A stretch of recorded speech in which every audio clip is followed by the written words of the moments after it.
Good morning student. आज हम पढ़ने वाले हैं डिस्प्लेसिंग इंडिजिनियस पीपल कि किस तरीके से एक स्थान से दूसरे स्थान पर ये इंडिजिनियस पीपल गए।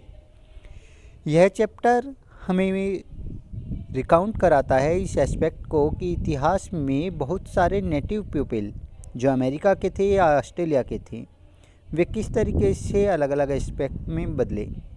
थीम 8 के अंतर्गत डिस्क्राइब किया जाता है इतिहास के अंदर ही कि स्पेनिश की हिस्ट्री और पोर्तुगीज़ के लोगों का कॉलोनाइजेशन जो रहा है साउथ अफ्रीका से रिलेट करते हुए वह कैसे रहा है।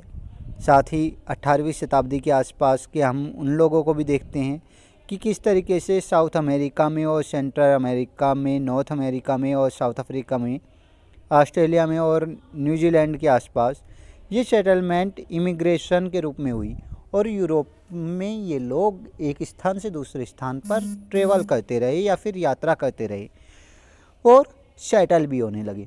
सही मायने में बात हो रही है उस समय के लोगों की जब मुख्य रूप से पर्टिकुलर एरियो में खाद्य पदार्थों की समस्याएं देखने को मिल रही थी। इस समय के दौरान देखने को मिलता है कि लगभग आपके 5 करोड़ लोग एक स्थान से दूसरे स्थान पर माइग्रेट कर गए थे यूरोप में। जैसा कि आपने अपनी किताब में पढ़ा भी होगा, 10th की किताब में, जब हम उसमें ग्लोबलाइजेशन ऑफ यूरोप पढ़ते हैं, ग्लोबलाइजेशन ऑफ द वर्ल्ड पढ़ते हैं कि किस तरीके से ग्लोबलाइजेशन हुआ है वर्ल्ड का। इसके अलावा 9th की किताब में हम सोशलिज्म इन यूरोप और रशियन रिवॉल्यूशन पढ़ते हैं। तब हमें पता चलता है कि कितने लोगों ने एक स्थान से दूसरे स्थान पर माइग्रेशन किया। तब देखने को मिलता है कि लगभग आपके 50 मिलियन लोगों ने, 5 करोड़ लोगों ने यूरोप से में एक स्थान से दूसरे स्थान पर ऑस्ट्रेलिया, न्यूजीलैंड, इसके अलावा सेंट्रल अमेरिका, साउथ अमेरिका से इस तरीके से इमिग्रेशन किया था। इसके अलावा हम देखते हैं कि अपने खाने रहने की तलाश को खोजते हुए लगभग 15 करोड़ लोग अपने घरों को छोड़ चुके थे उस समय के दौरान। विभिन्न प्रकार की डिजीज़ वगैरह हो रही थी जिसके कारण ये सब चीज़ें सामने आई थी, जिसके बारे में हमने 9th चैप्टर में भी थोड़ा बहुत एक व्यू लिया था कि किस तरीके से लोगों की लाइफ में बदलाव आए हैं। इसके बाद हम देखते हैं अपने इसी चैप्टर में this lead to many of the native people being push out into other area. ये वजह थी, ये टाइम था जब नेटिव लोग अपने एरिया से हटकर दूसरे एरियो में जाने लगे थे। यूरोपियन सेटलमेंट के अंतर्गत इसे हम कॉलोनीज के नाम से जानते हैं या फिर उपनिवेशित सरकारों के रूप में देखते हैं। ये मुख्य रूप से इंडस्ट्रियल ग्रोथ के लिए जा रहे थे और ब्रिटेन से निकलने वाली जो मांगे थी उन मांगों को, एग्रीकल्चर प्रोडक्ट की मांगों को पूरा करने के लिए भी इन चीज़ों को किया जा रहा था। When the European inhabited for the colonies become independent of the European mother's country, these colonies become state or countries. European inhabitant के अंतर्गत इन कॉलोनियों का निर्माण स्वतंत्र रूप से यूरोपियन मदर कंट्रीज़ के अंतर्गत हो रहा था, जहाँ पर इन कॉलोनियों को स्टेट के नाम से या कंट्रीज़ के नाम से बुलाया जाता है। जैसे कि हमने 10th क्लास में इन्हें नेटिव स्टेट भी कहा है और प्रोविनेंशियल स्टेट भी कहा है। इसके अलावा इन्हें कंट्रीज़ भी कहा गया है। अलग अलग पर्टिकुलर एरियो में इन्हें अलग अलग नामों से डिफ़ाइन करने की कोशिश की गई है। Any problem? इसके अलावा हम बात करते हैं 19वीं शताब्दी से 20वीं शताब्दी के बीच के उन लोगों की जो एशिया कंट्री से बिलोंग करते थे और माइग्रेट करके इन कंट्रियों में आए थे। आज यूरोपियन और एशियन लोगों की मेजॉरिटी के अंतर्गत हम इन शहरों को, इन कंट्रियों को देखते हैं जिसमें नंबर ऑफ़ नेटिव्स इनहेबिटेट होते हुए रहने लगे हैं। ये हार्डली देखने को मिलते हैं टाउनों में। मुख्य रूप से ये भूल चुके हैं पूरी तरीके से अपने ऑक्यूपेशन को जो अपनी कंट्रियों में ये करते थे। Mainly name of many reverse, towns etcetera, इन्हीं नामों से जाने जाते हैं। नेटिव लोगों के नाम ओहियो, मिसिसिपी सेटल के रूप में आते हैं जो सेटल हो गए थे यूएसए में। इसके अलावा हम कनाडा के अंतर्गत इन लोगों को देखते हैं, वेलेंगोंग और पैरामथा ऑस्ट्रेलिया के अंतर्गत भी इन लोगों को देखते हैं। यह वह समय था मिडिल 20th सेंचुरी के आसपास का जब अमेरिकन्स और ऑस्ट्रेलियन हिस्ट्री बुक टेक्स्ट बुकों में हम इन्हें डिस्क्राइब करते हैं और यूरोपियन द्वारा डिस्कवर होना दिखाते हैं अमेरिका और ऑस्ट्रेलिया जैसे देशों का। साथ ही साथ हम मेंशन करते हैं उन नेटिव लोगों को जो एक्सेप्ट करते हैं इस सजेशन को, और साथ ही साथ तो हॉस्टाइल करते हुए दिखाया जाता है यूरोपियन में कि कैसे ये लोग मुख्य रूप से अध्ययन करते थे इन एंथ्रोपोलॉजी का। और अमेरिका के अंतर्गत 1840 में कैसे इन एंथ्रोपोलॉजी या मानव विज्ञानों को समझा जाता था। साथ ही साथ हम देखते हैं 1960 के आसपास इन नेटिव लोगों को किस तरीके से इनकरेज किया जा रहा है राइटिंग को लेकर, और इनके बारे में इतिहासकारों ने किस तरीके से डिकेट्स करते हुए ओरिजिनल ओरल हिस्ट्री को लिखा है। साथ ही आज के स्तर में हम इस पॉसिबिलिटी को देखते हैं कि किस तरीके से रीड किया जाता है उन हिस्टोरिकल वर्कों को जो फ्रिक्शन के रूप में रिटन तौर पर इन नेटिव लोगों के लिए लिखे गए हैं। साथ ही साथ विजिटर म्यूजियम में जिन चीज़ों को देखते हैं उनके आधार पर उन कंट्रियों के बारे में, उन गैलरीज के बारे में, उन नेटिव आर्ट के बारे में वे क्या समझते हैं। स्पेशली म्यूजियम में होने वाले इन एंथ्रोपोलॉजी या वर्क या इलस्ट्रेशन से वे वे ऑफ लाइफ को किस तरीके से समझ पाते हैं इन लोगों की, ये सब देखने को मिलता है। साथ ही हम न्यू रूप से देखते हैं नेशनल म्यूजियम को अमेरिकन इंडियन के, जहाँ पर यूएसए के बारे में हम क्रिएटेड करते हुए जानते हैं कि अमेरिका में इंडियंस लोग किस तरीके से आए और बसे।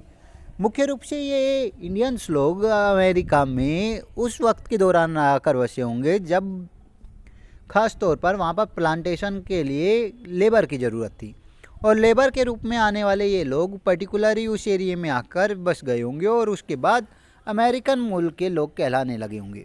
आइए जानते हैं यूरोपियन इम्पेरियलिज्म को कि उन्होंने किस तरीके से एम्पायरिज्म दिखाने की कोशिश की है।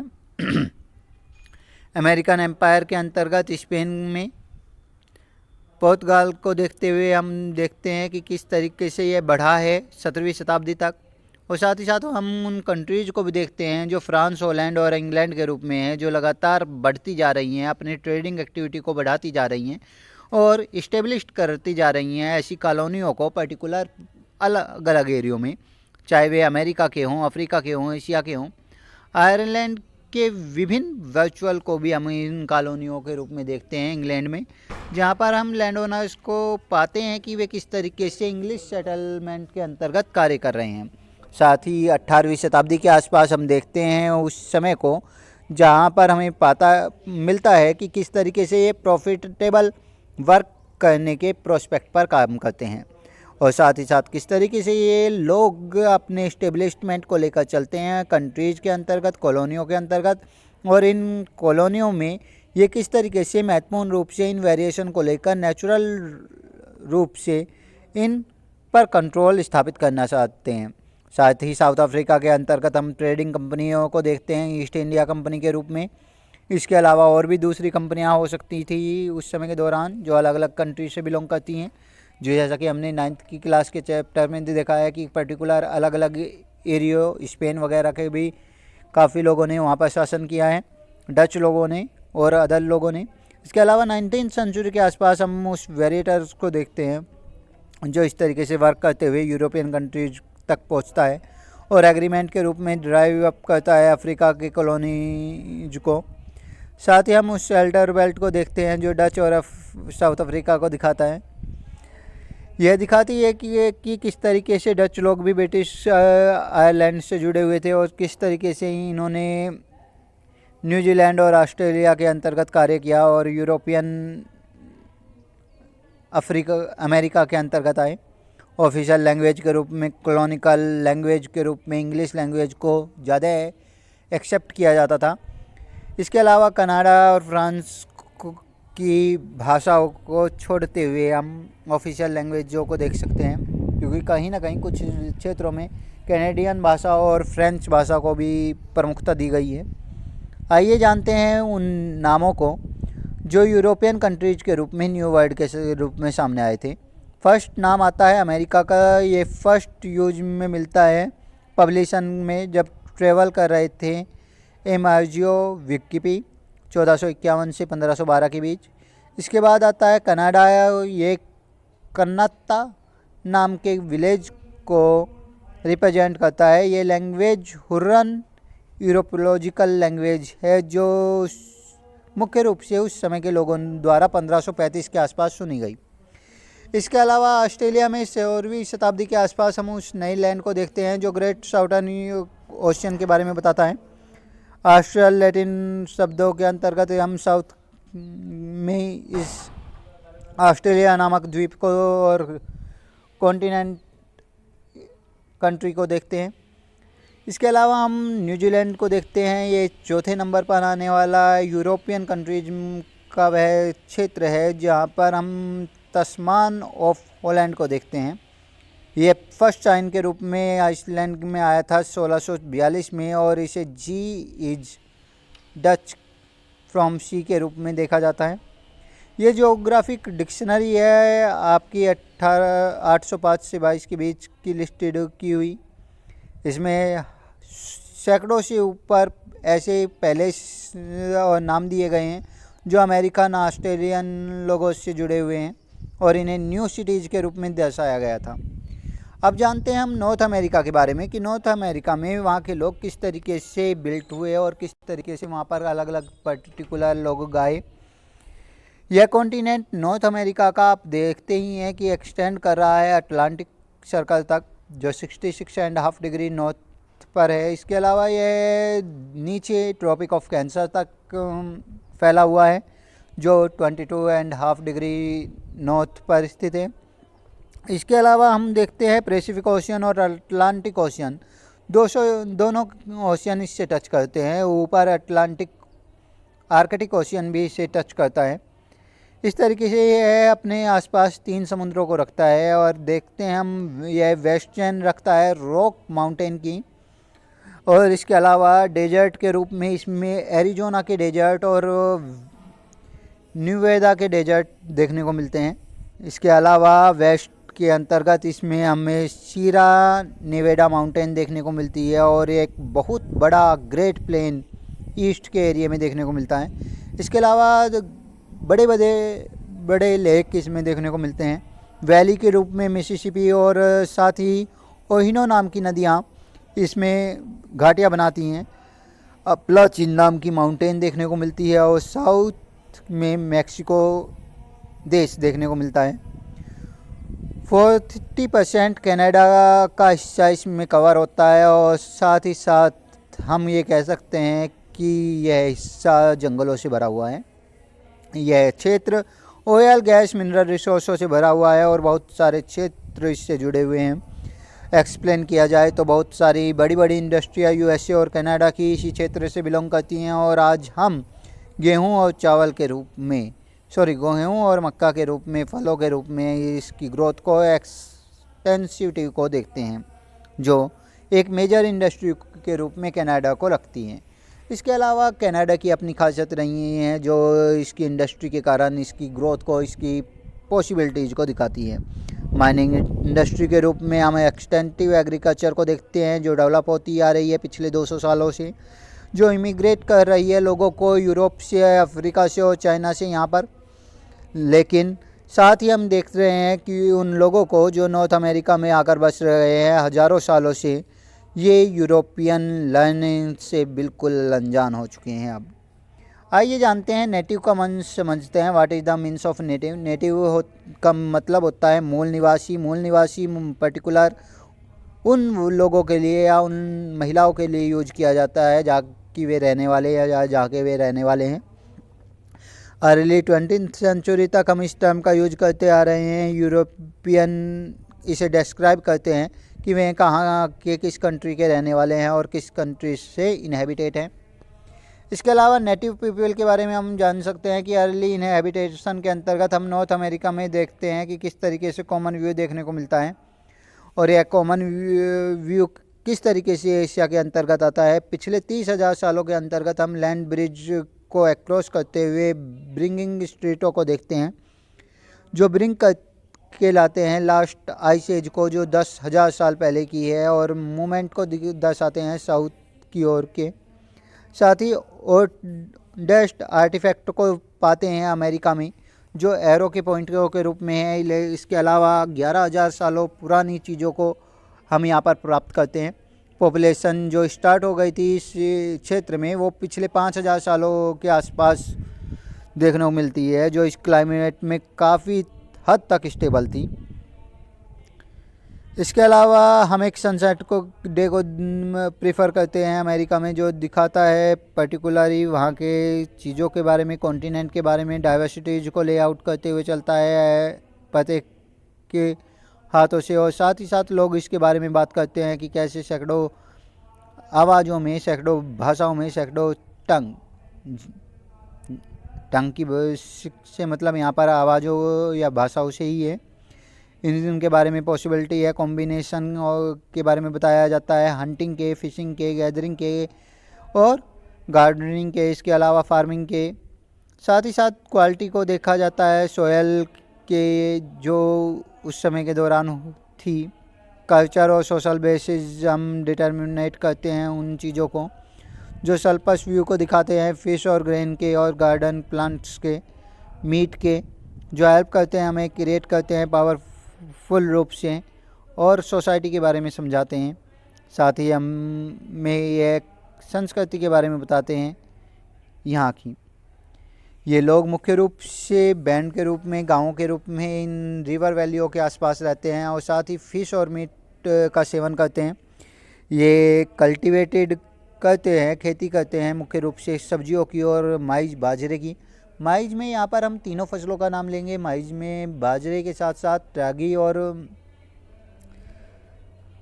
जवार का भी नाम लिया जा सकता है।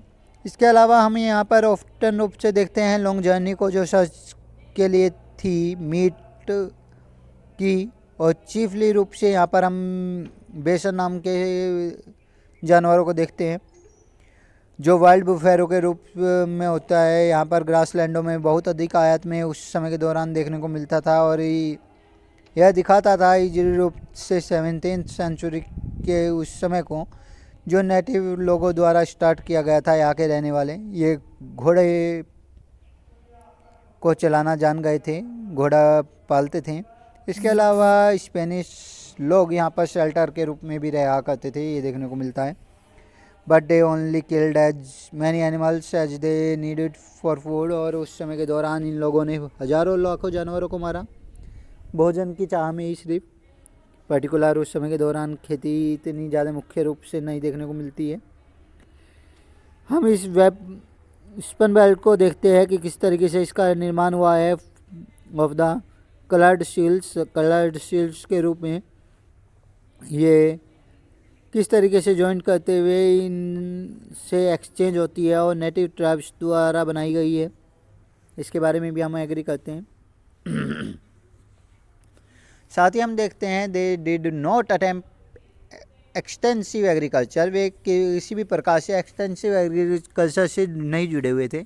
इंटेंसिव और एक्सटेंसिव एग्रीकल्चर के बारे में हम 9th क्लास में और 7th क्लास में भी पढ़ चुके हैं कि किस तरीके से एक्सटेंसिव और इंटेंसिव एग्रीकल्चर होती है। इंटेंसिव एग्रीकल्चर में हम ट्रेडिशनल वे से अपने ये पर्टिकुलर एरिया में खेती करने की कोशिश करते हैं, और एक्सटेंसिव एग्रीकल्चर में हम ट्रेडिशनल वे को छोड़ते हुए मॉडर्न फार्मिंग करते हुए ज़्यादा से ज़्यादा फसल उगाना चाहते हैं और ज़्यादा से ज़्यादा पैसा प्राप्त करना चाहते हैं। तो ऐसी स्थिति में हम ये देखते हैं कि उस समय के दौरान एक्सटेंसिव एग्रीकल्चर को प्रमोट नहीं किया जाता था या अटेम्प्ट नहीं किया जाता था प्रोड्यूस करने के लिए सल्पस को या फिर वीट्स को या फिर ये आपके अनाज को, ग्रेन को। और हम देखते हैं ये डेवलप करता है किंगडम और एम्पायर को उस समय के दौरान सेंटर और साउथ अमेरिका में, जहाँ पर हम देखते हैं कि ये किस तरीके से क्वाड्रिलर रूप से उन टेरिटरी और ट्राइब्स के बीच कॉम्बिनेशन बिठाता है, किस तरीके से राज रूप से कंट्रोल किया जाता है इन लैंडों को और इनके इश्यूज़ को देखा जाता है। साथ ही हम इन कॉन्टिनेंटों के अंतर्गत फूड और शेल्टर को देखते हैं कि किस तरीके से ये इन चीज़ों को लेकर चलते हैं विदाउट फीलिंग ऑन इट। और साथ ही हम इम्पोर्टेंस फीचर के रूप में उन परंपराओं को देखते हैं, उन ट्रेडिशंस को देखते हैं जो इनके द्वारा बनाए गए अलायंस और फ्रेंडशिप के द्वारा मिलती है, इनके एक्सचेंजिंग गिफ्टों के रूप में देखने को मिलती हैं। गुड्स के रूप में हम ऑब्टेन करते हैं उन चीज़ों को जो पूरी तरीके से हम बाइंग के रूप में देखते हैं, बट एज ए गिफ्ट हम इन्हें नहीं खरीद सकते हैं, क्योंकि हम देखते हैं कि कुछ चीज़ें खरीदने योग्य है, मतलब कि खरीदी जा सकती हैं यहाँ पर और कुछ नहीं। न्यूमरस लैंग्वेज के अंतर्गत हम ये स्पोकन करते हैं अमेरिका में। यहाँ पर बहुत सारी भाषाएं बोली जाती हैं जहाँ पर हम देखते हैं कि वे किस तरीके से इन्हें राइट डाउन नहीं कर पाते। कुछ ऐसी भाषाएं भी हैं मतलब कि जो वहाँ पर बोली तो जाती है लेकिन उन्हें रिटर्न में नहीं यूज किया जाता, और इनका विश्वास है कि ये मूव करते आ रहे हैं एक लंबे साइकिल को, एक लंबे समय से इन चीज़ों के साथ चलते आ रहे हैं। साथ ही साथ आदिवासी रूप में हम इन अकाउंटों को देखते हैं जो इस ओरिजिन को दिखाते हैं कि पुराने समय में किस तरीके से इतिहास से जुड़े हुए ये पासेज इन जनरेशन को लेकर चल रहे थे नेक्स्ट इरा तक। साथ ही साथ स्कल्ड रूप में हम उन क्राफ्ट पीपल को लोगों को देखते हैं जो ब्यूटीफुल्ली टेक्सटाइलों को बुनने का कार्य करते हैं। साथ ही हम ये देखते हैं कि किस तरीके से ये रीड करते हैं लैंड पर और किस तरीके से ये अंडरस्टैंड करते हैं वहाँ के क्लाइमेट को और डिफरेंट लैंडस्केप को, जहाँ पर के लोगों को हम लिटरेट पीपल के रूप में समझ सकते हैं या फिर रीड रिटन टेक्सेज जो वहाँ के पर्टिकुलर टेक्स्टों को पढ़ भी पाते हैं। इस तरीके से हम इस चैप्टर को यहीं तक रखते हैं और अपनी नेक्स्ट वीडियो हम जल्दी ही एनकाउंटर विद यूरोपियन टॉपिक से कंटिन्यू करते हुए आगे की ओर लेकर आएंगे। Okay class.